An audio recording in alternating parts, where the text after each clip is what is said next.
Há poder do Espírito Santo liberado, queridos. Isso é uma grande bênção e nós não temos ideia do valor que tem isso. Nós podemos ter acesso à palavra de Deus, podemos pegar a Bíblia a qualquer momento da vida e se deliciar com a palavra de Deus, se encher da palavra de Deus, aliviar a alma com a palavra de Deus. A gente pode em qualquer momento se reunir aqui num lugar desse, adorar a Deus e receber a presença. Nem todo mundo tem esse privilégio. Nem todo mundo pode fazer isso. E às vezes a gente fica meio aéreo, meio seguindo a vida, mais um culto. Há uma expectativa do Senhor para o nosso coração, há uma expectativa de Deus ligada à nossa expectativa para Ele, amém? Aleluia. Abre sua Bíblia comigo no livro de Atos. Nós estamos lendo o livro de Atos, um capítulo por dia, dentro do mês de agosto. No domingo passado, o pastor Ronaldo falou sobre o capítulo 1 e 2, e a gente vai falar um pouquinho sobre o capítulo 3, e nesse capítulo Deus tem algo especial para nós, amém? Mas antes da gente entrar aqui no propósito, no que Deus quer falar conosco, vamos entender um pouquinho desse texto, do contexto e dessa passagem, porque o capítulo 3 é logo em seguida do Pentecostes, que nós conhecemos, que a gente sabe o que aconteceu, que veio aquele... Jesus disse, como a gente estava falando aqui, Jesus disse para os discípulos, olha, acabou aqui, vocês já estão formados, estão prontos, agora vocês vão por todo mundo e pregam o evangelho e curam os enfermos, expulsam os demônios e quem for batizado será salvo, e eu vou voltar para o Pai, eu vou ficar lá com o Pai agora, eu vou voltar para o meu lugar, mas eu vou deixar para vocês o meu Espírito Santo, o meu Espírito, ele vai estar junto com vocês. E então ainda não vão, esperem um pouquinho, dá um tempinho, até que vai chegar o momento em que o poder de Deus vai vir sobre vocês, e a partir daí vocês vão seguir. E veio o Pentecostes aqui, que a gente conhece no capítulo 2, eles estavam lá naquele ambiente, e estavam orando, de repente veio um poder tremendo sobre eles, invadiu o lugar, e eles começaram a falar outras línguas, e começaram a acontecer coisas estranhas, e as pessoas que estavam ali ao redor, na rua, começaram a estranhar aquela gritaria, foram ver o que estava acontecendo, e eles falavam em línguas estranhas e diferentes, e o pessoal começou a achar até que eles estavam bêbados. E aí o Pedro faz um discurso, fala, irmãos, ninguém está bêbado aqui não, isso aqui é o poder de Deus, que vocês dispensaram, que vocês mataram o Jesus, que é o Messias, e a partir daí, em seguida desse discurso de Pedro, vem o capítulo 3.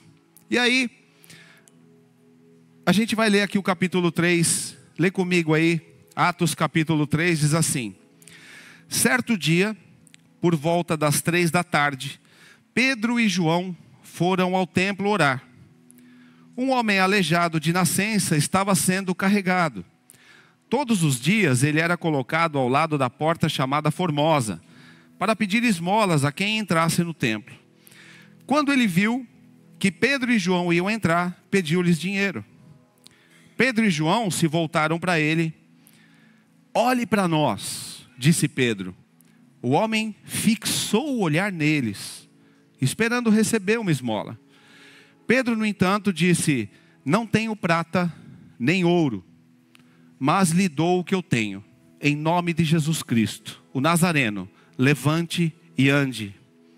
Então, Pedro segurou o aleijado pela mão e o ajudou a levantar-se. No mesmo instante, os pés e os tornozelos do homem foram curados e fortalecidos. De um salto ele se levantou e começou a andar. Em seguida, caminhando, saltando e louvando a Deus, entrou no templo com eles. Quando o viram caminhar e ouviram louvar a Deus, todos perceberam que era o mesmo mendigo que tantas vezes tinha visto na Porta Formosa, e ficaram perplexos, admirados. Correram todos para o pórtico de Salomão, onde o homem permanecia com Pedro e João e não se afastava deles. Amém? Pai, nós colocamos diante do Senhor, papai, o nosso coração, Senhor. Nós colocamos, Pai, essa mensagem, colocamos, Senhor, a nossa mente aqui, a nossa alma, o nosso espírito diante do Senhor, Pai. Nós sabemos, Senhor, que uma mensagem não causa efeito nenhum, papai, mas se o Senhor validar isso pelo teu Espírito Santo nos nossos corações, se o Senhor falar aos nossos corações através da tua palavra, papai, isso causa grande efeito nas nossas vidas. Nós dependemos do Senhor, Pai, nós dependemos completamente do teu agir, da tua ação em nós. Nós pedimos, Espírito de Deus, age aqui, Senhor, fala conosco. Fala, Senhor, com a tua igreja, Pai. Nós estamos aqui porque nós precisamos de uma palavra sua. Nós precisamos de algo que alimente o nosso espírito, que desperte o nosso espírito, Senhor. Responde, Senhor, vem com a gente, Pai, ministra em nós. Fala com a gente aqui através da tua palavra. Renova nossas forças, Senhor. Desperta o nosso espírito para o Senhor, Pai. Nós colocamos o Senhor aqui, papai, como Rei, como Senhor desse lugar, em nome de Jesus. Aleluia. Queridos, esse capítulo 3, ele é o início da igreja. É quando a igreja começa. É a primeira ação da igreja depois do Pentecostes. É quando a igreja é realmente iniciada. Jesus falou, olha, vocês vão fazer grandes obras, obras até maiores que as minhas, mas primeiro espera um pouquinho, fica aguardando até que venha o meu Espírito sobre vocês, até que venha o poder sobre vocês. E quando veio o poder sobre eles em Pentecostes, que está no capítulo 2 de Atos, em seguida, no capítulo 3, acontece esse milagre. Então esse foi o momento inicial do plano de Deus para a igreja. Eles estavam já trabalhando como igreja, com Jesus, com os apóstolos, enfim. Mas era aquele discurso de Jesus, antes dele ir para a cruz e antes dele ser ressuscitado. Então era aquele discurso que é chegado para vocês o reino de Deus, que era uma coisa bem nova. Ele falava sobre que ele era o pão da vida, que ele ninguém iria ao Pai, ou seja, ninguém viria ao Pai, ele dizendo sobre ele, ninguém vem ao Pai se não for por mim. E esse era o discurso dele. Mas a partir desse momento, Jesus subiu aos céus, já ressuscitou, já cumpriu a obra dele, e agora essa missão está nas mãos da igreja. E eles estão agora cheios do Espírito Santo no pós-Pentecostes. E aí eles estão na rotina deles. E eles saem para ir orar no templo. Pedro e João, como era costume. E no meio disso, no meio dessa situação, acontece um milagre tremendo. E daí começa um novo discurso. Começa uma nova pregação. Já não é mais aquela pregação de Jesus falando de si mesmo, mas é a pregação do Pedro, do João, dos apóstolos, a pregação da igreja. Começa a sua pregação, a minha pregação, começa o nosso discurso. O que Pedro diz aqui no capítulo 3, depois que acontece esse milagre, se você ler, eu não vou ler por causa do tempo, mas se você ler depois desse milagre, o capítulo 3, você vai ver o discurso do Pedro, que é a pregação da igreja, é o que nós pregamos, é o que a gente fala até hoje. E Pedro já começa colocando Jesus no centro de todas as coisas e chamando a atenção daqueles homens, daqueles israelitas ali, dizendo que Jesus, ele é o começo, o meio e o fim. Ele está em toda a história, ele está antes da fundação do mundo, ele está lá desde a época do Abraão, do Isaac, do Jacó. E ele começa a mostrar para eles nesse discurso que você pode ler depois, falando sobre que, gente, Jesus sempre esteve. Jesus, ele é o Messias que vocês estavam aguardando, que nós estávamos aguardando, e toda a história aponta para Jesus. Toda a história, desde a lei, dos profetas, tudo aponta para Jesus, e vocês, por conta do pecado, por conta da maldade, não perceberam isso. Vocês não conseguiram identificar que Jesus é o Messias que a gente está esperando, e vocês crucificaram ele.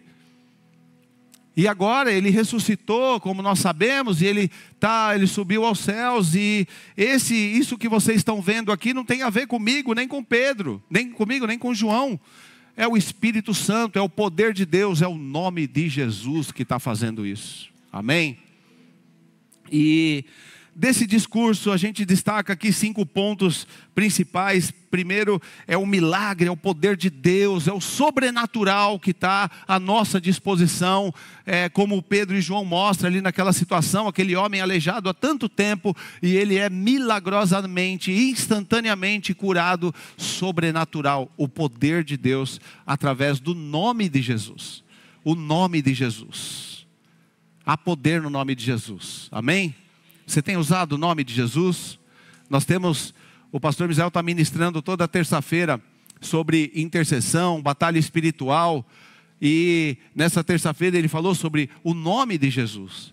Você tem usado o nome de Jesus na sua vida? Não como brincadeira. Em nome de Jesus, sai daqui, está me atrapalhando. Está amarrado em nome de Jesus. Eu estou falando como uma arma de ataque. Você tem usado ele nas suas situações, porque Pedro e João estavam usando, e funciona, porque não depende de você, é o nome de Jesus, é ele que faz, amém? E em seguida nesse discurso, no capítulo 3, ele fala sobre o pecado, a maldade, a ignorância no sentido da falta de conhecimento de tudo isso, e aí ele chama o povo para o arrependimento, para a conversão, fala da morte, da ressurreição de Cristo, o que significa, e anuncia um novo tempo agora, depois de Jesus ressuscitado, de esperança e paz. Essa é a nossa mensagem, queridos. Essa é a mensagem que está nas nossas mãos.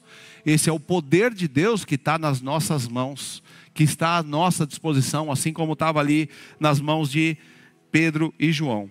Mas o que chama atenção é que o primeiro ponto aqui que chama atenção é a disciplina de oração de Pedro e João. Como a gente leu aqui no capítulo 3, no comecinho, diz assim, que eles iam ao templo por volta das 3 horas orar. E aí a gente fala assim, mas também, se eu fosse igual o Pedro e João, tivesse passado pelo Pentecostes, caminhado com Jesus, visto tudo que eles viram, eu também ia orar todo dia, 3 horas, 4, 5, 6, não é isso, queridos. Se você ler um pouquinho antes, no capítulo 2, 46, fala assim, adoravam juntos no templo diariamente. Não era Pedro e João, era muita gente adoravam juntos no templo, juntos, em oração, disciplinadamente e diariamente, como fala aqui no versículo 1 do capítulo 3, eles iam diariamente. Se você ler aqui no verso 12 também, no capítulo 3, verso 12, fala, Pedro, percebendo que ocorria, dirigiu-se à multidão, porque depois desse milagre começou a ter uma agitação de todo mundo que estava ali, e aí o Pedro foi lá fazer esse discurso que a gente estava falando aqui, mas fala de uma multidão, não era Pedro e João que estava ali, era uma multidão de gente orando, disciplinadamente, diariamente. Já imaginou? Já parou para pensar? Se a gente tivesse foco na vida, se a gente tivesse temor de Deus suficiente, se a gente tivesse amor por Jesus suficiente, para a gente ter uma disciplina de oração diária, juntos no templo. Já imaginou? Nós oramos, queridos, nós temos as nossas orações, e são muito boas, e não tem como viver sem. A oração que Jesus falou lá no quarto, quando você estiver lá no seu quarto, fala com seu pai, e o seu pai vai te recompensar. Essa oração, um cristão que não tem essa oração de intimidade no quarto, ele não tem como viver, não tem como sobreviver. Vai se tornar inevitavelmente um religioso, um frequentador de igreja. Não tem como sobreviver um cristão sem essa intimidade, sem ouvir o que o pai tem para falar, sem abrir o coração e rasgar o coração com o pai. Não tem como. Nós precisamos dessa intimidade, dessa oração do quarto. É uma oração abençoada e muito boa. A palavra de Deus, conhecer a palavra de Deus, estudar a palavra de Deus, Não tem como, gente. Jesus, quando estava no deserto, ele não ficou discutindo com Satanás. Ele não ficou amarrando Satanás. O que ele combateu todas as ações de Satanás com a palavra. Ele nem discutia, nem falava nada. Satanás falava blá, blá, blá, blá, blá. Ele citava um versículo bíblico e ele já tinha que passar para outro assunto. Precisamos da palavra de Deus, precisamos da intimidade. Mas o mover do Espírito Santo, quando a igreja está em unidade, junto e orando, não tem igual, queridos. Não tem igual. Uma rodinha de crente, orando, não fofocando, mas orando, tem muito poder de Deus. Imagina, nós oramos, nós temos, graças a Deus, o pastor Misael ensinou a gente e discipulou a gente, e nós somos uma igreja de oração, e graças a Deus, temos temor de Deus, mas a gente precisa muito mais. Imagina a gente estar orando aqui, diariamente no templo, às 15 horas, no nosso tempo, nesse século, já não é tão possível, porque é horário comercial, nós estamos trabalhando, mas vamos imaginar 8 horas da noite, todos os dias. Talvez não vai vir todo mundo, porque um dia um tem compromisso, no outro tem, mas estamos todos aqui, uma multidão. Não uma multidão de milhões de pessoas, mas a nossa multidão aqui presente, orando diariamente aqui, todos os dias. Já imaginou? Aí o Jorge chega aqui e fala assim: olha, eu vou fazer uma cirurgia e vai ser pesado o negócio, e a gente vai estar aqui orando por ele e clamando e declarando a vitória, e o Jorge vai ser abençoado. Amém, Jorge? Como foi? E a Késia vai fazer oração, e a gente está aqui no templo, e o Senhor abençoa essa cirurgia, e vai ser uma bênção essa cirurgia, e a Késia sai abençoada. Amém, Késia? A Maria acho que está dando aula, né? Ah, está aqui a Maria. A Maria, né, Maria? Por todo o processo que ela passou também. Já imaginou, queridos? Você fazer parte de uma igreja e fazer parte da oração, e todos os dias juntos, a gente orando todos os dias, queridos, não tem nada que segura. Nós ficamos esperando um projeto, um chamado, sei lá o que a gente fica esperando, quando o que acontece, as coisas que movem o reino dos céus, não são planos e projetos. O que move o reino dos céus e traz isso para a terra, a existência, é a oração, não são projetos e planos. A oração faz acontecer, amém, queridos? E essa disciplina de oração causa efeito, e a gente vai chegar lá, amém? Amém? Vamos orar todo dia? Amém? Está filmando, hein? Vai ficar gravado, todo mundo falou amém. Um segundo ponto aqui é o aleijado. Porque o aleijado, ele representa a sociedade, a nossa sociedade, a sociedade que a gente vive hoje. Porque esse aleijado, ele era uma pessoa deficiente, uma pessoa que estava doente. E ele estava desesperado por uma ajuda. E ele estava sem esperança, buscando paz, desesperado por paz e gritando por cura.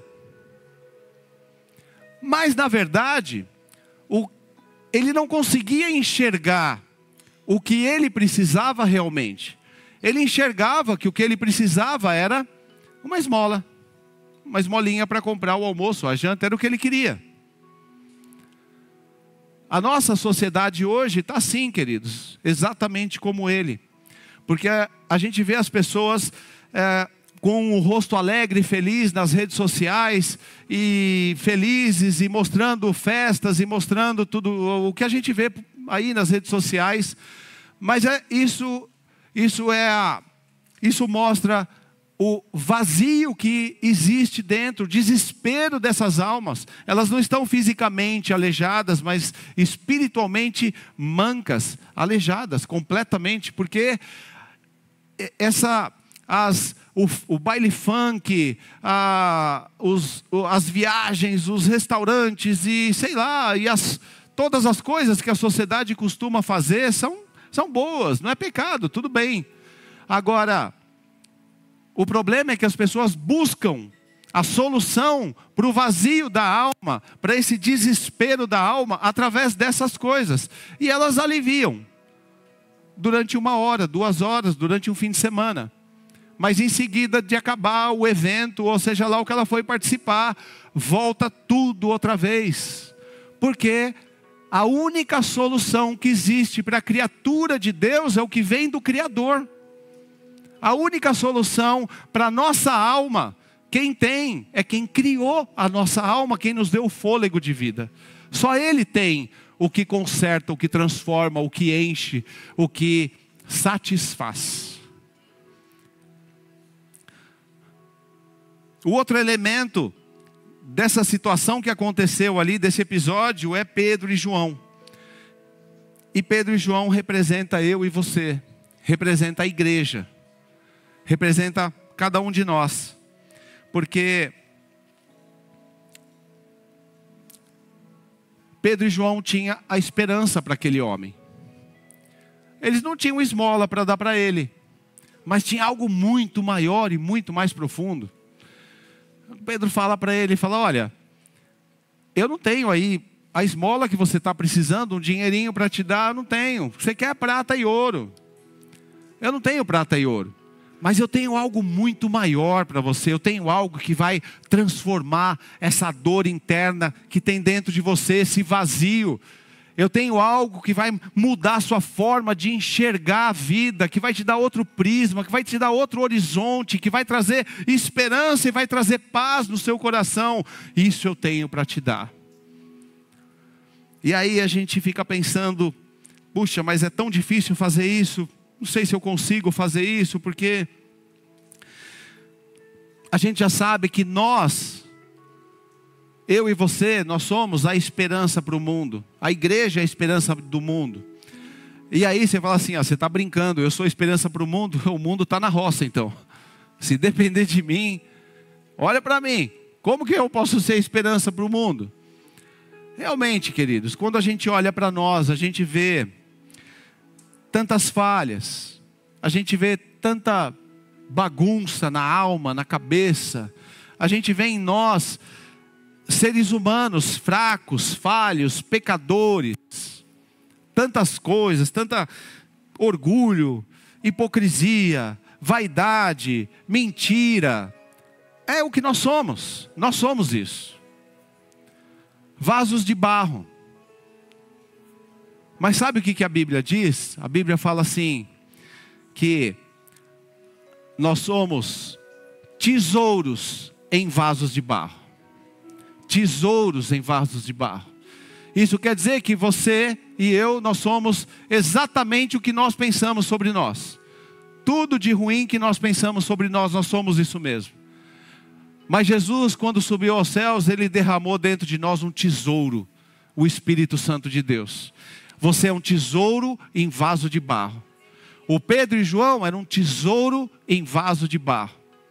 Sem o Espírito Santo e sem o tesouro, somos seres humanos complexos, difíceis de lidar. Mas com o Espírito Santo, nós continuamos sendo esses seres humanos, mas um tesouro, a esperança para essa terra, luz do mundo e sal da terra. Amém? Você é um tesouro em vaso de barro. Você de você mesmo e eu de mim mesmo não temos nada para dar para alguém. Mas o tesouro que está dentro de nós, querido, transforma vidas, muda pessoas, muda famílias, transforma situações. Nós em nós mesmos somos problema. Mas o tesouro dentro de nós, nós nos tornamos a solução para o mundo. Amém? E aí em quarto lugar vem a ação do Espírito Santo. Porque o Pedro, com poucas palavras, diz para aquele homem e muda o foco da cabeça dele. Porque aquele homem queria uma solução urgente ali, uma situação, eu preciso de uma esmola, eu preciso de um dinheirinho. Era a necessidade dele, eu preciso de prata, de ouro. E aí o Pedro fala para ele, olha, esquece isso um pouquinho, deixa essa sua urgência, Deixa essa sua preocupação, deixa essa sua necessidade agora, deixa isso de lado um pouquinho, porque eu tenho algo muito maior para você. É algo que vai mudar a tua vida aqui, hoje, na terra, e vai mudar ela eternamente, vai mudar para sempre. Eu tenho algo muito grande para você. Eu não tenho prata e ouro, mas o que eu tenho eu vou te dar. Eu vou te dar um tesouro que vai dentro desse vaso de barro. E ele muda a forma de pensar daquele paralítico. A sociedade hoje, queridos, ela está assim como aquele paralítico. Ela precisa de sucesso, precisa de dinheiro, precisa de poder, precisa de mais seguidores, precisa de felicidade. Ela precisa dos desejos, os desejos da alma, desejos da carne, desejos. E ela busca ansiosamente esses desejos. E se você chegar para alguém aqui na rua e perguntar: olha, eu queria te parar aqui um minutinho, me diz uma coisa, eu quero fazer algo por você, o que eu posso fazer por você? Provavelmente vai vir uma conta de luz, uma conta de água, uma conta de cartão de crédito, vai vir algo nesse sentido. Porque é exatamente como esse aleijado. As pessoas enxergam que o problema delas é a situação em que elas estão vivendo. Por quê? Não é por maldade, é por falta de conhecimento. Esse aleijado, ele só tinha falta de conhecimento. Ele viu aquele homem como uma forma de conseguir mais uma esmolinha e resolver o problema daquela urgência, daquele momento que ele tinha. Ele não conseguia entender o que aqueles homens tinham para ele, o que poderiam fazer por ele. Se a gente buscar as pessoas, queridos, aí elas estão buscando ouro e prata. Mas nós temos a solução. E quando a gente chega diante delas com esse tesouro, quando a gente enxerga em nós esse tesouro, porque esse é um dos maiores problemas de nós, da igreja, que nós não enxergamos em nós, porque a gente olha para nós e olha nossos defeitos, nossas falhas, e é tudo verdade mesmo. É difícil combater, porque nós somos mesmo falhos, somos tudo isso mesmo, é verdade. Só que nós temos que entender que é dele, por ele, para ele, que sem ele nós não podemos fazer nada, que é através desse tesouro que está em nós que as coisas acontecem. E quando a gente entende e desperta o nosso espírito para esse tesouro, então a gente, quando chegar diante de uma pessoa que estiver necessitada por uma urgência qualquer e desesperada, a gente vai conseguir, através da compaixão que está dentro desse tesouro, do amor de Jesus Cristo que está dentro de nós, através do Espírito Santo, e a gente consegue quebrar, e como Pedro fez com esse homem, mudar a visão e o entendimento dele, e chamar a atenção dele. Você não precisa de prata, de ouro, de viagem, de seguidores, embora pode ser tudo isso muito bom, e Deus pode até te dar tudo isso, mas não é esse o foco do que você precisa. Você precisa do Espírito Santo, precisa se render aos pés da cruz, precisa se render a Jesus, precisa receber Jesus na tua vida como Senhor e Salvador. Amém?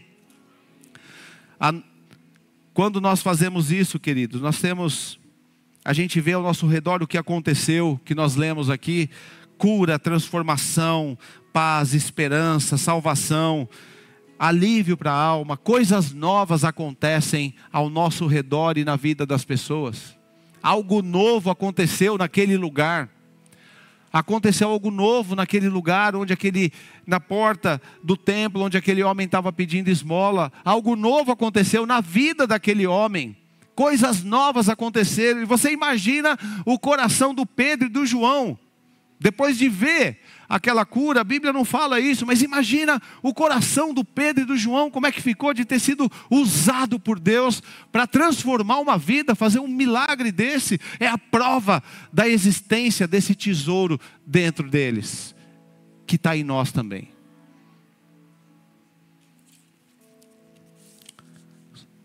Só para encerrar, para concluir, essa ação da igreja, ela aconteceu logo depois do Pentecostes, e isso mostra uma dinâmica tremenda que a gente esquece que existe. E tudo bem, faz parte, Deus sabe disso. Nós ficamos focados no nosso dia a dia, nos nossos problemas, nas coisas. E é normal, a gente tem que resolver mesmo. Está na nossa mão para resolver. A gente não pode simplesmente esquecer tudo isso. O problema é que a gente deixa o volume dessas coisas muito alto. E o volume do espírito muito baixinho. A gente tem ali na mesa de som, os meninos mexem na mesa de som, ali tem uma tonelada de botão.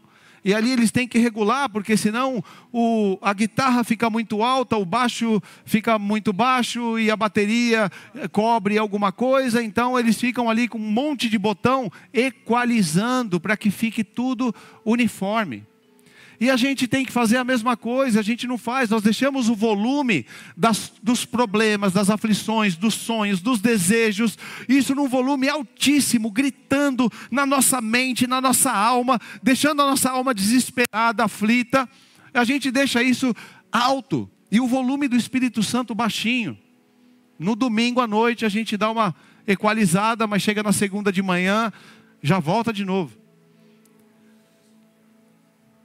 Quando a gente dá ouvidos ao Espírito Santo e quando a gente entende a dinâmica do reino, a movimentação, a mecânica, a ligação, o sistema que existe funcionando entre o reino dos céus e o reino da terra, foi isso que Jesus disse. Ele disse: olha, é chegado o reino dos céus na tua vida. Você continua vivendo aqui, você vai viver aqui. Você vai ter que ir no banco, vai ter que ir no advogado, vai ter que resolver os problemas. Mas você agora tem uma dinâmica funcionando. Você tem o reino dos céus, você pertence a Ele. E esse reino dos céus, Ele vem aqui e age na terra. O Jacó viu isso. O Jacó teve um sonho e ele viu essa dinâmica acontecendo na prática. Porque ele teve um sonho e aí ele vê uma escada muito grande, os anjos subindo e descendo, os anjos subindo e descendo, meu irmão. Na tua vida, os anjos estão indo aos céus, pegando as bênçãos e trazendo para a tua casa. Os anjos estão subindo e descendo o tempo todo. A dinâmica dos céus e da terra, elas são práticas e elas funcionam. O problema é que, para a gente, o cartão que faz isso funcionar, como a gente tem um cartão que vai no banco e sai dinheiro da máquina com aquele cartão, o que dá acesso a isso é a fé. Esse é o problema. E a nossa fé fica nos problemas, nas coisas, nas incertezas, no amanhã. E aí a gente vai passando a vida. Deus esperando a gente despertar para essa dinâmica do céu e terra. Olha a ação do Espírito Santo aqui nesse momento. O Pedro e o João, eles não saíram lá de onde eles estavam e disseram assim: olha, agora vamos elaborar um plano muito bem elaborado, porque agora cabe a nós começar a igreja. Nós vamos começar a igreja de Cristo, então vamos aqui chamar todos eles, desenhar um plano, conversar, pegar opiniões. Vamos fazer um brainstorm e pegar aqui bastante opiniões, ideias, e vamos fazer um plano que vai ser um plano tremendo, porque Deus é com a gente, Deus vai abençoar. Não. O que eles fizeram foi manter uma disciplina de oração. Disciplina de oração. Disciplina de oração. Você tem problema na tua vida? Qual o problema da tua vida? Qual a situação que você está enfrentando hoje? Disciplina de oração. Qual a dúvida que você tem sobre a tua vida hoje? Disciplina de oração. Quais os sonhos que você tem, as promessas de Deus na tua vida que não se cumpriram? Disciplina de oração. Eles não pararam para desenhar um plano ou um projeto. Eles tiveram disciplina de oração todos os dias. Sabe o que aconteceu? O plano que já estava pronto no céu veio à existência na terra. Eles simplesmente estavam na rotina deles. Eles estavam na rotina natural deles, indo para cumprir, cuidando das coisas, da rotina deles. Disciplina de oração fazia parte da rotina deles. E nesse caminho da rotina, mantendo a disciplina de oração, o Senhor falou: sobe um anjo, pega a bênção e desce, porque vai começar agora. E eles cruzam com esse aleijado. Eles não planejaram nada disso. Eles cruzam com esse aleijado. E esse aleijado é curado, liberto, salvo. E daí começa o impacto da igreja naquela região. E você vai ler depois, você vai ver que logo em seguida no capítulo 3, eles não precisaram perguntar: quem quer aceitar Jesus, fica de pé, nós vamos orar por você. Não, as pessoas perguntavam para ele. O pastor Ronaldo falou isso semana passada. As pessoas: como que eu faço para ser salvo? Como que eu faço? Porque eles estavam diante do poder de Deus. Eles estavam diante do tesouro escondido em vasos de barro, manifesto diante deles. Aleluia.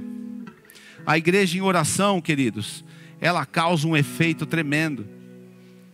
Porque é a igreja servindo a sociedade através do tesouro, através do Espírito Santo. Vasos de barro, vasos quebráveis, vasos cheios de defeitos, mas cheios do tesouro de Deus, do poder de Deus, do Espírito Santo, com fé, em disciplina de oração, fazendo milagres, impactando o meio onde vive.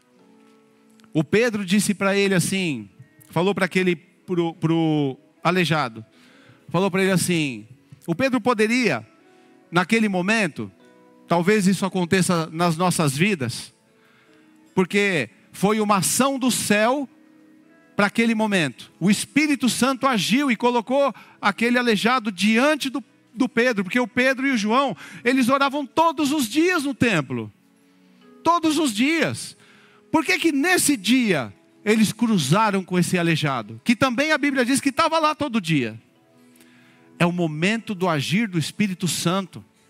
E Ele faz isso na sua vida, faz isso na minha vida. E aí sabe o que acontece? O que poderia ter talvez acontecido com Pedro, e graças a Deus não aconteceu. Mas o Pedro poderia dizer para ele assim, falou: dá licença, você está me atrapalhando, rapaz. Eu estou indo para o templo orar. Você sabe quem eu sou? Eu sou apóstolo de Jesus. E eu tenho uma missão enorme. Eu vou começar a igreja de Jesus Cristo agora. Eu estou ocupado. Você está me atrapalhando. Eu estou indo orar. Dá licença. Não. Ele parou ali com o coração cheio de tesouro, cheio do Espírito Santo, cheio do amor de Deus. Ouviu aquele homem. E ele também poderia ter falado: não, vem aqui, tá bom, vem cá, vai. Vamos fazer uma oração aqui por você. Senhor, abençoe em nome de Jesus, tá bom? Deus abençoe, viu? Tchau, tchau. Não. Ele parou diante dele. E ele falou para ele assim: olha nos meus olhos. Olha nos meus olhos. E o homem fixou os olhos. Sabe o que significa isso, queridos? Isso é o agir do Espírito Santo. Se você parar aqui na calçada e falar para alguém assim: ó, vem cá, olha nos meus olhos, o cara vai correr procurar um carro de polícia. Mas foi o agir do Espírito Santo que está dentro de você. É diferente do que acontece naturalmente. É o sobrenatural. Ele parou diante daquele homem, porque aquele era um agir do Espírito Santo. E o Pedro, que estava ligado a tudo isso, percebeu, discerniu, porque ele estava ligado. Esse era o foco da vida dele. Não era o plano, o projeto, ou as ideias, ou o que ele tinha para fazer. O foco dele era o Espírito Santo. Então, ele olhou e falou: opa, aqui tem coisa do Espírito Santo. É o céu agindo aqui na terra. É a dinâmica do reino aqui na terra. Olha nos meus olhos. O homem fixou o olhar nele. O homem fixou o olhar. E aí ele falou dentro da alma. E causou uma transformação. Porque se o Pedro simplesmente dissesse: olha, você não precisa de esmola, filho. Fosse explicar para ele: você não precisa de esmola, viu? Você precisa de Jesus. Sabe aquele que morreu? Pedro não falou nada disso. Ele foi no sobrenatural. Olha nos meus olhos aqui, ó. O homem ficou parado por uma ação do Espírito. E ele foi e disse: eu não tenho prata nem ouro, mas o que eu tenho eu te dou. Pode levantar e andar. E em seguida ele foi lá, pegou na mão desse homem e levantou ele. Ação da igreja, ação sua e minha, a nossa ação, a nossa incumbência, a nossa missão. A nossa missão: andar ligado no Espírito Santo, andar cheio do tesouro, dar ouvidos para o tesouro, e andar como luz nas trevas, andar na rua como sal da terra e como luz do mundo. É isso o que o Senhor espera de mim e de você. Amém? Quando a gente faz isso, o Senhor manifesta milagres e ao nosso redor causa o que aconteceu com eles aqui, admiração, como nós lemos, que eles ficaram admirados, perplexos, causa alegria, porque o homem começou a pular e cantar, causa libertação, transformação, e Deus é glorificado. Amém, queridos? Vamos ficar de pé. Aleluia. Nós precisamos desse despertamento, amém? Nós precisamos desse despertamento do Espírito Santo. Eu creio que o Senhor quer despertar o nosso coração para deixar de lado todas as coisas que ocupam a nossa alma e a gente dá ouvidos para o Espírito Santo. Tem que acordar e trabalhar, queridos, faz parte. Tem que acordar e fazer o que você for fazer, cuidar da casa, cuidar dos filhos, trabalhar e fazer tudo o que nós fazemos. Faz parte da vida, faz parte desse século, e nós temos que fazer tudo isso, está tudo bem. Mas a questão é a equalização da alma e do espírito, o volume da alma e do espírito. Como é que está essa regulagem no seu coração? O quanto nós damos de ouvido para o Espírito Santo?